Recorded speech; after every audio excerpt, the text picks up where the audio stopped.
नमस्कार दोस्तों, स्वागत है आप सभी का हमारे YouTube channel career classes RS पर। तो आज हम बात करने वाले हैं जो आरपीएससी का ट्रेंड है वो किस तरीके से चेंज हो रहा है एग्जाम्स में उसके बारे में, और हम ये डिस्कस करेंगे सवालों के माध्यम से। देखिए, जैसे कि आरएस का पेपर है, इसके बाद यहाँ पर सेकंड ग्रेड और फर्स्ट ग्रेड के पेपर लिए हैं मैंने, जो अभी रिसेंटली हुए हैं इसी ईयर में। उनको जैसे सेकंड ग्रेड के भी पेपर है उनको, तो उन सबको हम डिस्कस करेंगे और हम करेंगे यहाँ पर सवालों के माध्यम से। इससे क्या होगा, हमें ये पता चल जाएगा कि भाई हमें किस तरीके से कितना डीपली पढ़ना है, कितना जो है फैक्चुअल चीजों पर भी फोकस रखना है। तो देखिए, अब तक आपने कई वीडियोस ऑलरेडी देख चुके होंगे आप यूट्यूब पे कि भाई ऐसे ट्रेंड बदल रहा है, ये हो रहा है। तो करना क्या है आपको, तो देखिए कई तो ऐसे हैं जिन्होंने सॉल्यूशन भी नहीं करवाए, तो बहुत जल्दी सॉल्यूशन आ जाते थे यूट्यूब पर। तो अब ऐसा नहीं हो रहा है। तो उसका रीजन ये है कि जो आरपीएससी है थोड़ा डीप जाकर अब सवाल पूछ रही है। जो फैक्चुअल चीजें पूछी जाती थी, अब वो आपके चेंज हो गई है कॉन्सेप्चुअल में, है ना। इसमें कॉन्सेप्ट बेस्ड, तो फैक्चुअल प्लस कॉन्सेप्ट दोनों चीजों पर जो है अब आरपीएससी फोकस कर रही है। तो हम यहाँ पर बात करेंगे भाई हमारे आरएस में जो अगला आरएस होगा उसमें क्या संभावना रह सकती है, और आरएस के साथ साथ और भी जो पेपर होंगे आरपीएससी जिनको करवाती है उनके बारे में। तो अगर मैं आपसे बात करूं यहाँ पर कि भाई जो देखिए दो चीजें हैं, एक तो ऐसे सब्जेक्ट में जो स्कोरिंग सब्जेक्ट हैं, और कुछ सब्जेक्ट ऐसे होते हैं हमारे जिनमें आप इतना गैस नहीं कर सकते कि कहाँ तक चीजें जा सकती है, जैसे कि हिस्ट्री हो गया। तो हिस्ट्री एक ऐसा सब्जेक्ट है जहां पर आप कितना भी पढ़ लीजिए कुछ ना कुछ चीजें तो छूट ही जाएंगी। तो इसलिए हम जो है स्कोरिंग सब्जेक्ट पे ज्यादा फोकस रखते हैं। देखिए, जो मैं प्रेफर करती हूँ चीजें, तो मैं आपको उसी तरीके से बताऊंगी कि भाई हम कैसे चीजों को करें जिससे हमारा स्कोर बढ़े। तो सबसे पहली चीज हमको क्या करनी होती है, देखिए, तो सबसे पहली चीज जो हमें करनी होती है कि आप जिस भी एग्जाम की तैयारी कर रहे हो, चाहे वो आरएएस हो या कोई भी पीएसआई एग्जाम हो या कोई भी, सबसे पहले तो आप ये देखो कि भाई उस एग्जाम की संभावित कट ऑफ कितनी रहती है। संभावित कट ऑफ, है ना। उससे क्या होता है, हमें पता चल जाता है कि भाई हमें कितने क्वेश्चंस करने हैं और कितने नहीं करने हैं।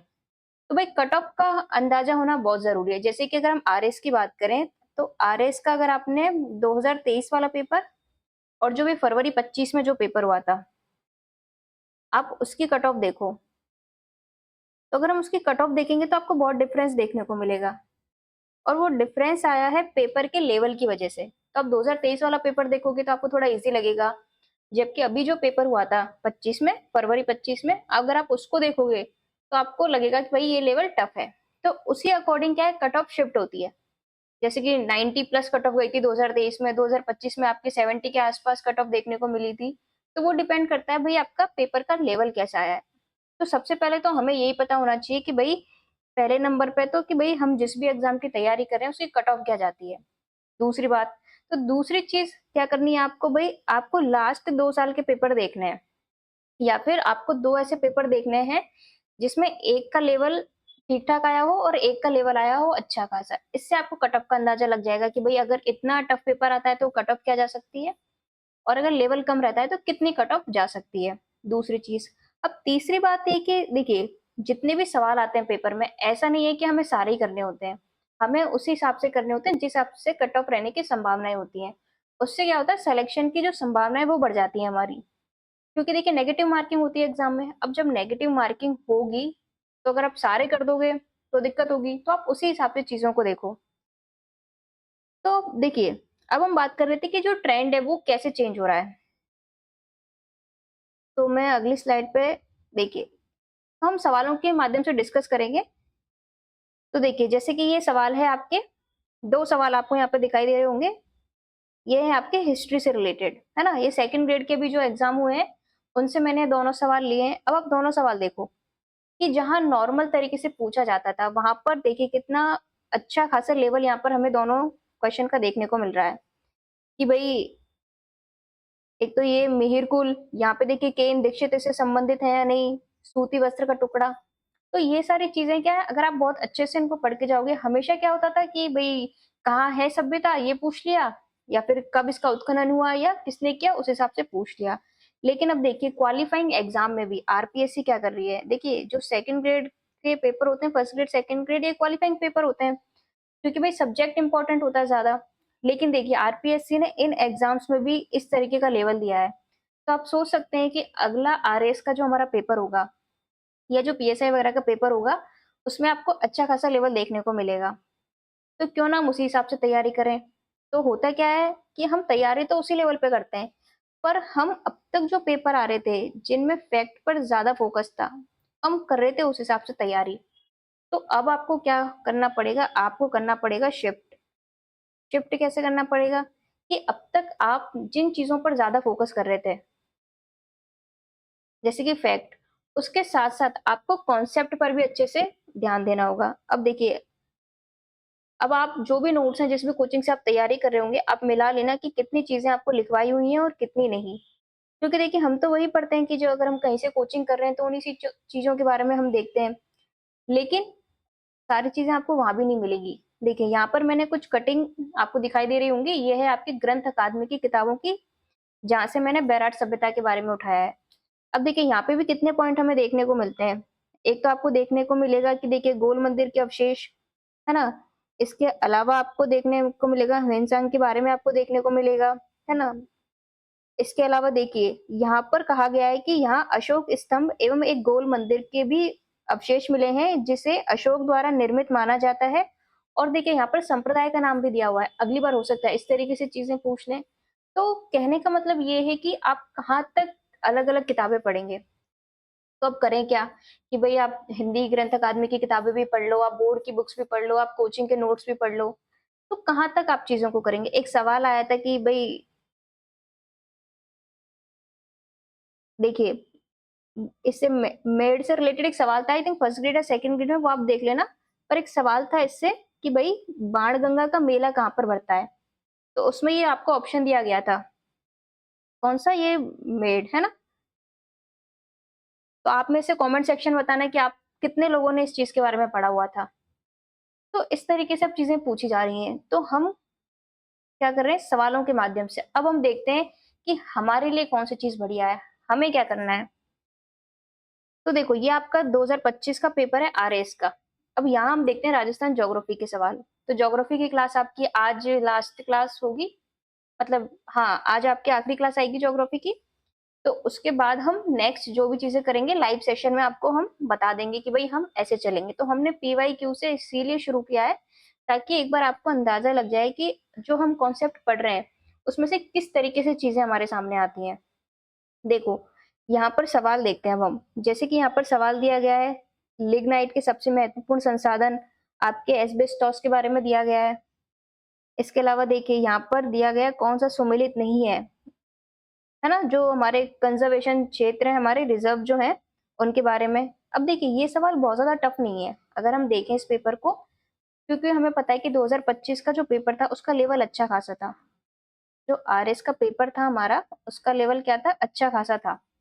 लेकिन यहाँ पर आप ज्योग्राफी के अगर सवाल देखोगे तो आपको बहुत ज़्यादा टफ दिखाई नहीं देंगे। जो हमारा राजस्थान ज्योग्राफी है, आप इज़िली कर सकते हो। देखिए अगर 10 सवाल ज्योग्राफी के आते हैं मान लो, तो अगर आप ये सोचोगे कि आप 10 के 10 कर लोगे तो वो तो पॉसिबल नहीं है। तो लगभग 70 से 80% आप कर सकते हो, है ना? ये सवाल, ये देखिए, ये तो आपके पॉलिटी के सवाल आ गए। देखिए, ये सारे क्वेश्चन हम प्रीवियस ईयर में सॉल्व कर चुके हैं, मृदा के बारे में हम कर चुके हैं, तो जनगणना वाला चैप्टर हमने किया नहीं था, तो ये एग्ज़ाम से पहले का चैप्टर है, तो इसको तभी करेंगे क्योंकि आप अभी करोगे तो अभी भूल जाओगे। मैं भी भूल जाती हूँ, आप भी भूल जाओगे क्योंकि ये चैप्टर ही काफ़ी फैक्चुअल है, तो हम तभी इसको करेंगे और अच्छे से करेंगे बिल्कुल कि हमें जो चीज़ें पूछी जाती हैं टू द पॉइंट बिल्कुल। देखिए मेडटेक डिवाइस पार्क पूछा है, यहाँ पर खड़ीन पूछा है, मैंने आपको फ़ोटो भी दिखाई थी क्लास में, अगर आपने सारी क्लासेस अटेंड की होंगी, तो आपको पता होगा। और देखिए यहाँ पे नदियों के बारे में, ये सारी चीज़ें हम प्रीवियस ईयर में डिस्कस कर चुके हैं। तो राजस्थान ज्योग्राफी के बारे में अगर मैं बात करूँ तो कहने का मतलब ये है कि भई कुछ सब्जेक्ट ऐसे हैं जो स्कोरिंग सब्जेक्ट हैं, जहाँ चीज़ें बहुत ज़्यादा मतलब उनमें चेंज नहीं किया जा सकता।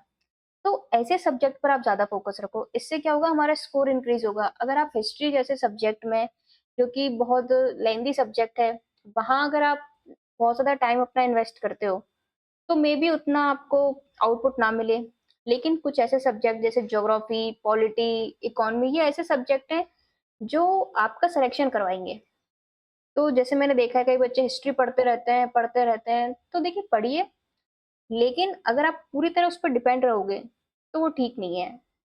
वो इसलिए ठीक नहीं है क्योंकि वो आप गेस नहीं कर सकते उसमें आप कि भई ये सवाल आएगा। हालाँकि वो तो हम किसी भी सब्जेक्ट में नहीं कर सकते हैं, लेकिन पॉसिबिलिटी हम देखें, संभावनाएँ देखें, तो ज्योग्राफी में हमारे सवाल सही होने की संभावनाएँ अच्छी खासी होती हैं, पॉलिटी में भी अच्छी होती हैं। अगर आप बेसिक कॉन्सेप्ट समझते हुए चलते हो पॉलिटी में, तो आप अच्छे क्वेश्चन अटेम्प्ट कर सकते हो। इसके अलावा देखिए, अब हम आगे देखते हैं, ये आपके सेकंड ग्रेड का पेपर है आई थिंक। अब देखिए, यहाँ पर अगर हम सवाल देखें, तो ये देखिए, ये तो लिंगानुपात और जनगणना वाला तो हम लास्ट में करेंगे। ये वार्षिक वर्षा के बेसिस पे एक सवाल दिया गया है। इसके अलावा ये देखिए कि भई राजसमंद देखिए, नदी की पहचान कीजिए। अब इस तरीके से सवाल तो आप यहाँ पर ये देखो कि भई पैटर्न कैसे चेंज हो रहा है सवालों का, पिछले पेपर और प्रेज़ेंट टाइम के पेपर का, कि भई यहाँ पर क्या दे दिया कि भई बिजराल गाँव से निकलती है, बनास की सहायक है, लगभग 80 किलोमीटर है।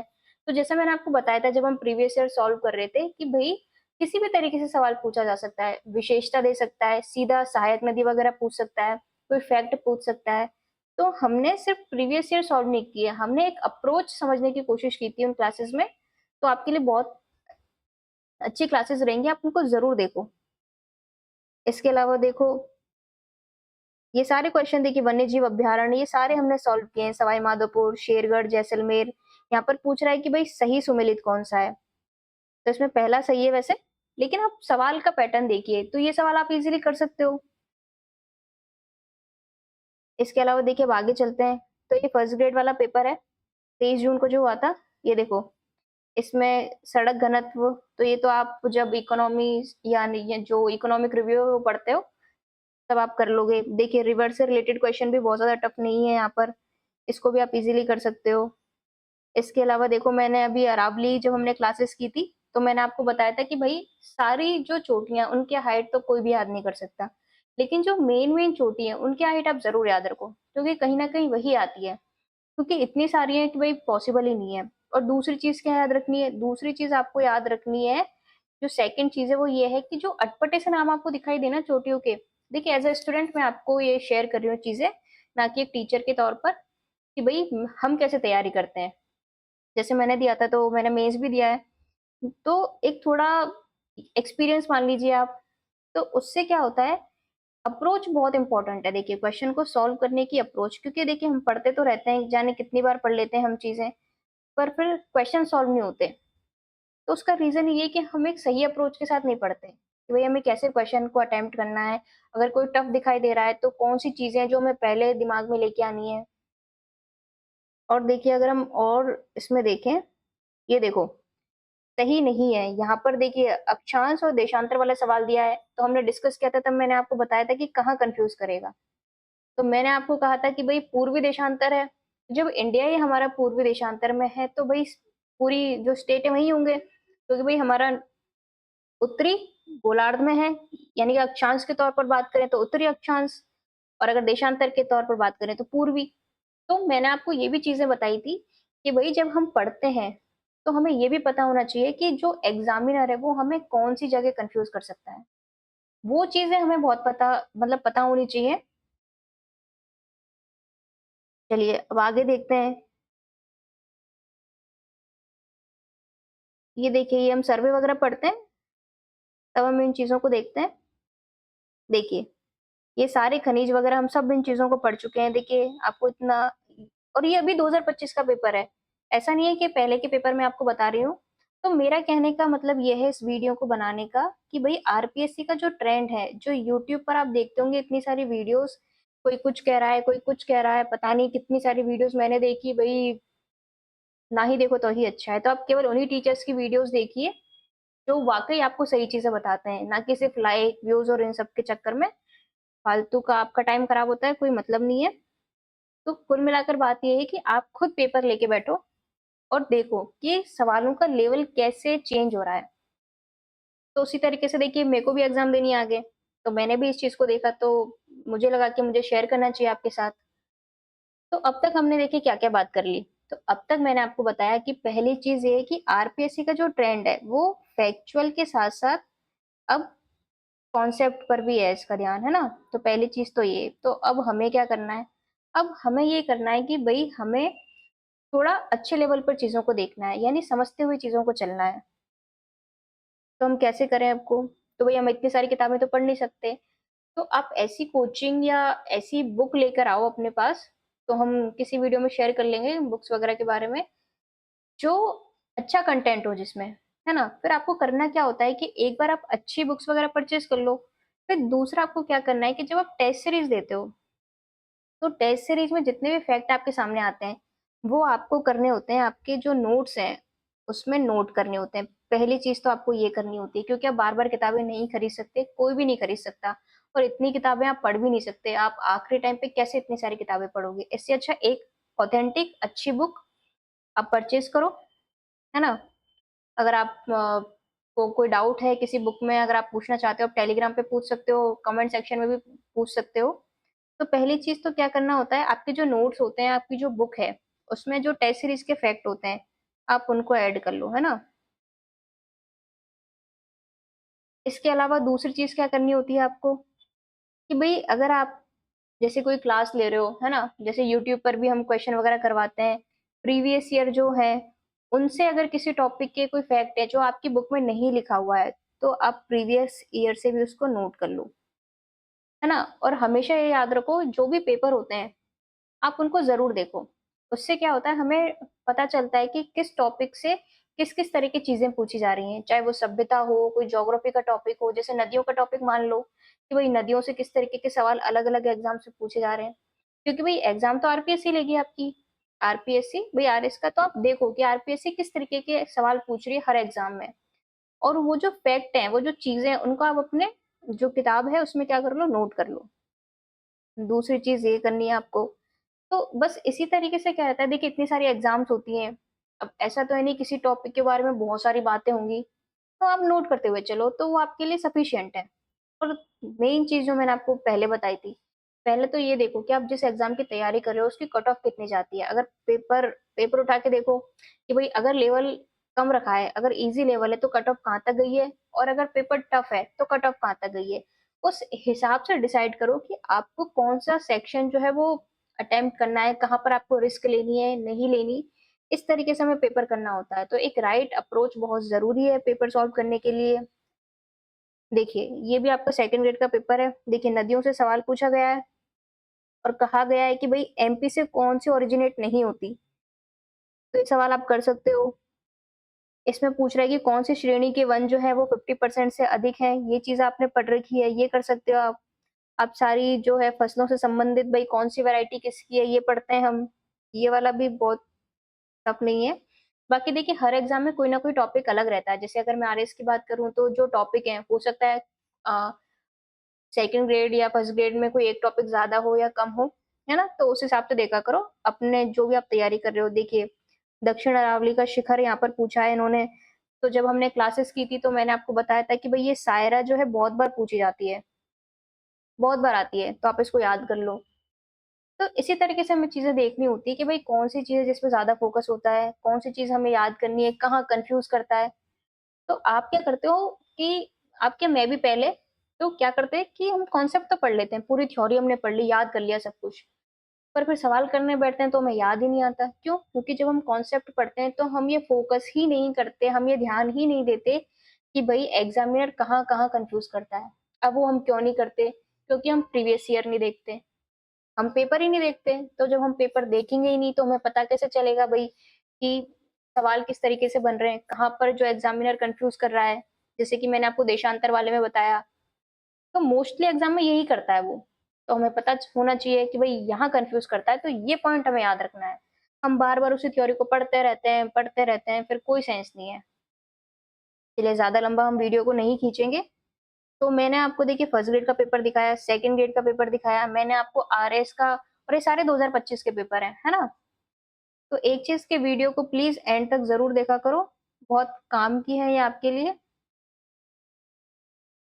क्योंकि देखिए हर किसी का टाइम इम्पोर्टेंट है, आपका भी, हमारा भी और एज़ अ स्टूडेंट हम आपको चीज़ें बता रहे हैं कि भई आप गलती ना करो क्योंकि हो क्या रहा है, दिक्कत ये हो रही है कि यूट्यूब पर बहुत ज़्यादा वीडियोज़ जिसको देखो वीडियोज़ बना रहा है, कुछ भी चीज़ें बताई जा रही हैं, ये कर लो, वो पढ़ लो, इसको पढ़ो, यहाँ से बाहर नहीं जाएगा, वहाँ से बाहर नहीं जाएगा।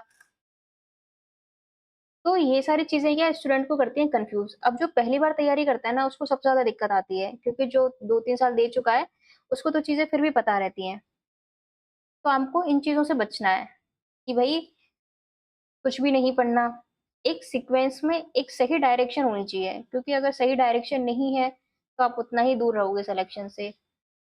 तो जो चीज़ें हम मतलब अपने एग्ज़ाम के दौरान, अपनी पढ़ाई के दौरान फ़ोकस करते हैं, तो जैसे मैं अपना बताऊँ आपको, तो पहली चीज़ तो previous year papers, previous year वो देख लिए, उस हिसाब से आप पढ़ो फिर अपना कॉन्सेप्ट। जैसे कि मान लो आप पढ़ रहे हो सॉइल चैप्टर, है ना?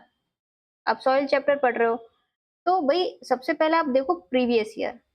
पहला क्या करो भई प्रीवियस ईयर देखो, कि भई इस चैप्टर से कैसे-कैसे सवाल आए हैं अब तक। तो उससे क्या होगा, जब आप कॉन्सेप्ट पढ़ने बैठोगे ना, तो आपका ध्यान ऑटोमैटिकली उन पॉइंट्स पे जाएगा। उससे क्या होगा, कन्फ्यूज़न की स्थिति नहीं होगी। तो कन्फ्यूज़न नहीं होगा तो आप आराम से चीज़ें कर लोगे, कोई दिक्कत ही नहीं है। तीसरी चीज़ आपको क्या करनी है, टेस्ट सीरीज़। टेस्ट सीरीज़ बहुत इम्पोर्टेंट है, जितने ज़्यादा सवाल आप करोगे, जितने ज़्यादा टेस्ट दोगे, ये आपको दिख नहीं रहा होगा, इसको मैं नीचे लिख देती हूँ, है ना? जितने ज़्यादा आप टेस्ट दोगे, वो आपके लिए बेस्ट है। उससे हमारी कॉन्सेप्ट पे पकड़ मजबूत होती है, इसलिए हम क्या है सवाल ज़्यादा से ज़्यादा करवाते हैं, वो हमारे लिए बहुत इम्पोर्टेंट है। अब जब आप टेस्ट देते हो ना, तो आप क्या करो कि कोई ऐसा फैक्ट जो आपने नहीं पढ़ा या आपके नोट्स में, आपकी बुक में नहीं है, उसको वहीं नोट कर लो। ये बहुत इम्पोर्टेंट है। अगर आपने ये नहीं किया ना, तो फिर आप क्या होगा आपके साथ? सिलेक्शन नहीं होगा। तो इसलिए क्या करना है आपको? सारे फैक्ट जो भी आपके नोटबुक में, आपके बुक में नहीं है, उसको नोट कर लो। तो अगर आपको जानना है कि भई हम किस सब्जेक्ट के लिए कौन-सी बुक पढ़ सकते हैं, तो आप हमें कमेंट सेक्शन में ज़रूर बताएँ। देखिए, आपके रिव्यू हमारे लिए बहुत इम्पोर्टेंट है, तो आप प्लीज़ कमेंट बत किया करो कि ताकि हमें पता रहे, क्योंकि फिर हमें कैसे पता चलेगा? तो हमारा जो ये है कि भई हम आपसे जो कहते हैं कि आप कमेंट करा करो, हमें बताया करो सजेशन, रिव्यू जो भी, तो वो इसलिए नहीं है कि भई हमें कमेंट्स बढ़ाने हैं अपने कमेंट सेक्शन में, ऐसा कुछ नहीं है। हम बस ये चाहते हैं कि भई जो प्रेज़ेंट टाइम में जो ये इन्फ्लुएंसर वाला जो एक सीन चल रहा है कि भई आप जो भी कि भई स्टूडेंट्स जो है रील कल्चर हो गया या इन सब के पीछे, तो आप जो है अपने सिलेक्शन पर फ़ोकस कीजिए। आपको अपनी लाइफ़ सुधारनी है, आपको अपनी लाइफ़ स्टाइल बेटर करनी है, तो एक सही डायरेक्शन फ़ॉलो करो। इन सब चीज़ों में कुछ भी नहीं रखा है, क्योंकि इनसे सब क्या होता है सिर्फ़ टाइम ही वेस्ट होता है। तो आप फ़ोकस करो कि कौन आपके बारे में सोच रहा है, कौन आपको सही गाइड कर रहा है, आपके लिए क्या इम्पोर्टेंट है, इन सब चीज़ों पर आपको फ़ोकस करना है, ना कि ये फालतू की जो भी चीज़ें हैं इन पर। तो इसलिए करियर क्लासेस आरएस जो हमने ये शुरू किया है चैनल, इसका पर्पज़ यही है कि एक सही डायरेक्शन, एक सही चीज़ें जो हैं चाहे हम प्रोवाइड करवा पाएँ कि भई आपको इस तरीके से पढ़ना चाहिए। इससे क्या होता है कि भई आपके सिलेक्शन के चांस बढ़ जाते हैं। और देखिए, इन केस अगर सिलेक्शन नहीं भी होता है तो आप लाइफ़ में कुछ तो कर ही लो। ऐसा ना हो कि भई आप 5-6 साल से सिर्फ़ तैयारी कर रहे हो, तो उससे देखिए दिक्कत तो रहती है। तो इसलिए हमारा यही मकसद है, उद्देश्य है, मोटिव जो भी आप कह लीजिए वो यही है कि एक राइट डायरेक्शन के साथ तैयारी की जाए, हम सही से गाइड कर पाएँ, जो चीज़ें हमने फेस की है, एक्सपीरियंस किया है, वो हम आपके साथ शेयर करें। तो बाकी देखिए हम पूरी ऑनेस्टी के साथ काम करते हैं और अब तक जो भी चीज़ें हमने करवाई हैं वो कंप्लीट की हैं। आपने देखा होगा कई स्टूडेंट्स ने हमें रिव्यू भी दिया और बहुत अच्छा रिव्यू दिया है कि काफ़ी वैल्यूएबल रही है उनके लिए क्लासेस प्रीवियस ईयर की। तो मैंने आपको यहाँ पे देखिए 2025 के क्वेश्चन भी दिखा दिए सारे। तो हमने यहाँ पे सिर्फ़ ज्योग्राफी की बात की और मैंने आपको हिस्ट्री दिखाया। बाकी की बात नहीं की क्योंकि सेम वही चीज़ें हैं कि आपके जो स्कोरिंग सब्जेक्ट हैं, उन पे आप फ़ोकस करो। जैसे कि वर्ल्ड ज्योग्राफी हो गया, है ना? आपके साइंस हो गया, मैथ, रीज़निंग हो गए, इन सब चीज़ों को आप अच्छा करो। इससे क्या होगा आपका जो स्कोर है ना वो इंक्रीज़ होगा।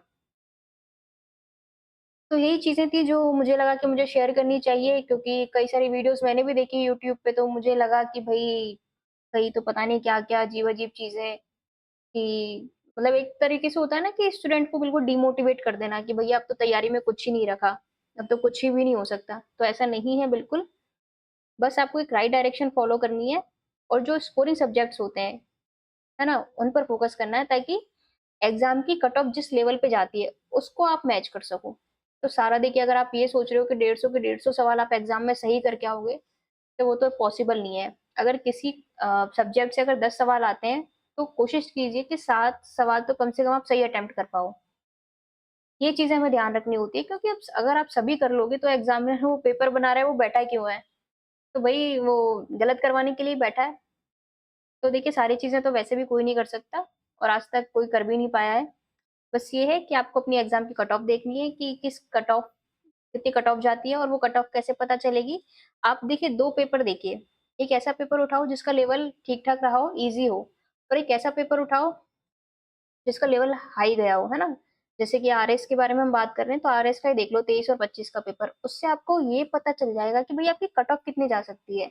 तो आपको किस सब्जेक्ट में मतलब आप ज़्यादा मेहनत करनी है, जैसे कि करंट अफेयर्स का देखो, लोग करंट अफेयर्स पढ़ा-पढ़ा के पागल हो गए यूट्यूब पे, मतलब कितना कर पा रहे हो आप? आरएस का करंट ही देख लो इस बार कैसा आया था, प्री का जो पेपर था।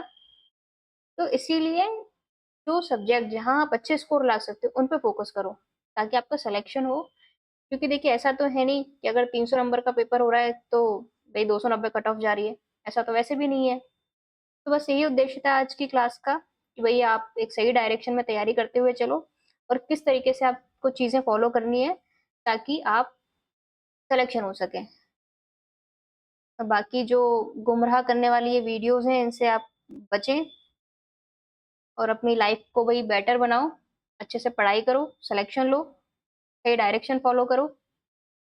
बस यही बताना था आज हमें, तो उम्मीद है कि ये क्लास आपके लिए मतलब मैं आपके साथ अच्छे से शेयर कर पाई होंगी चीज़ें, तो आप प्लीज़ कमेंट सेक्शन में मुझे ज़रूर बताना। तो हमने कोशिश की आज इस तरीके से हम इंटरैक्ट कर पाएँ, तो अभी इतने रिसोर्स नहीं है हमारे पास कि आपको बहुत सारी चीज़ें इस तरीके से हम बताएँ। तो हालाँकि आज मैंने कोशिश की, तो बस यही सब चीज़ें हैं, तो अपना ध्यान रखिए और कमेंट सेक्शन में ज़रूर बताइए कि आपके लिए कितनी हेल्पफुल रही ये क्लास। जो एक्सपीरियंस मैंने आपके साथ शेयर किया, जो चीज़ें हमने फेस की, वो मैंने आपके साथ शेयर की कि भई हम जब तैयारी करते थे, तो हमें भी बहुत सारी दिक्कत आती थी, क्या पढ़ें, कितना पढ़ें, ये किताब आ रही है, कभी इस कोचिंग की किताब आ रही है, कभी उस कोचिंग की किताब आ रही है। कितनी किताबें, तो इसलिए उसका सबसे अच्छा तरीका है कि जो आपको बिल्कुल सही गाइड करते हैं ना, जो आपके हित में आपको गाइड कर रहे हैं, आप उनसे जुड़ो। उससे क्या होगा, आपका फ़ायदा होगा। क्योंकि भई यूट्यूब एक ऐसा प्लेटफ़ॉर्म है जहाँ पर लोग पैसा कमाने के लिए लाइक, शेयर और इन सब चीज़ों के चक्कर में नुकसान कर देते हैं। वो इतना सोचते नहीं हैं। उनकी लाइफ़ बेटर हो जाती है, पर आप लोग या हम लोग वहीं के वहीं रह जाते हैं। तो आप अपनी लाइफ़ बेटर करो, आपके लिए जो सही है, भई आपसे ज़्यादा तो किसी को नहीं पता कि आपके लिए क्या सही है। तो भई आपके लिए जो सही है और जो बता रहा है कि भई हाँ, आपको ऐसा करना चाहिए और वो आपके लिए वैल्यूएबल है, आपकी लाइफ़ उससे अच्छी हो रही है, तब वो चीज़ें करो। तो ऐसे ही लोगों के साथ जुड़ो लाइफ़ में। बस इतना ही बताना था मुझे। चलिए, अब जो एक लाइव सेशन रखेंगे जिसमें अगर आप मुझसे कुछ पूछना चाहते हैं तो पूछ सकते हैं कि हम किस तरीके से चीज़ें करेंगे। और अगर आप कोई सब्जेक्ट पढ़ना चाहते हैं तो आप वो भी बता सकते हैं। कोई बुक आपको पूछनी है तो वो भी आप पूछ सकते हैं। आप टेलीग्राम पर भी पूछ सकते हैं हमसे। बाकी लाइव सेशन हम आज हमारी ज्योग्राफी की क्लास हो जाएगी पूरी, उसके बाद हम डिस्कस करेंगे। तो उम्मीद है आपको आज ठीक लगा होगा जिस तरीके से मैंने चीज़ें बताई हैं। प्लीज़ मुझे कमेंट सेक्शन में ज़रूर बताना क्योंकि चलिए आप कमेंट में भी ना बताओ तो आप टेलीग्राम पे बता देना। अगर आपको ऐसा लगता हो कि भई हम भी यही सब चीज़ें चाहते हैं तो ऐसा नहीं है। आप हमें टेलीग्राम पे बता दो, चाहे वेबसाइट पे जाके आप बता दो, टेस्ट भी दे सकते हो आप हमारी वेबसाइट पे, फ्री ऑफ कॉस्ट अवेलेबल है आपके लिए। तो पर ज़रूर बताएँ। चलिए, तो मिलते हैं अब लाइव सेशन में किसी दिन और कोशिश करेंगे कि इसी तरीके से आपकी क्लासेस रखें ताकि आप और अच्छी तरह चीज़ों को समझ पाएँ।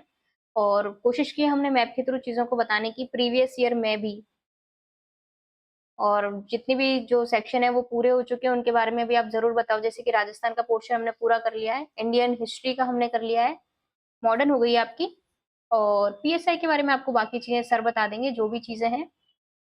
आरएस के बारे में आज हमने डिस्कस किया कि नेक्स्ट आरएस में क्या पॉसिबिलिटी रह सकती है कि भाई क्या लेवल रह सकता है, तो वो हमने समझने की कोशिश की कि भाई फर्स्ट ग्रेड सेकंड ग्रेड जैसे क्वालिफाइंग पेपर भी इस तरीके का लेवल आ रहा है, तो आरएस में हो सकता है अच्छा लेवल आए। बाकी आपको बेसिक से एडवांस चीजें पढ़नी होती हैं, ताकि अगर बेसिक भी आए पेपर तो भी आप कर लो, और एडवांस तक जाए तो भी कर लो। बाकी सारी चीजें मैंने आपके साथ शेयर कर ही ली है। तो उम्मीद है आज का सेशन आपके लिए इम्पोर्टेंट रहा होगा। Thank you so much. और जिस तरीके से आपने हमें सपोर्ट किया है उसके लिए भी थैंक यू सो मच। और इसी तरीके से जुड़े हैं आप हमारे साथ, ताकि ज़्यादा से ज़्यादा लोगों तक भी हम पहुँचें और एक राइट डायरेक्शन, एक सही एक्सपीरियंस हम लोग शेयर कर पाएँ। चलिए मिलते हैं अब अगले सेशन में। Thank you so much. पढ़ते रहिए,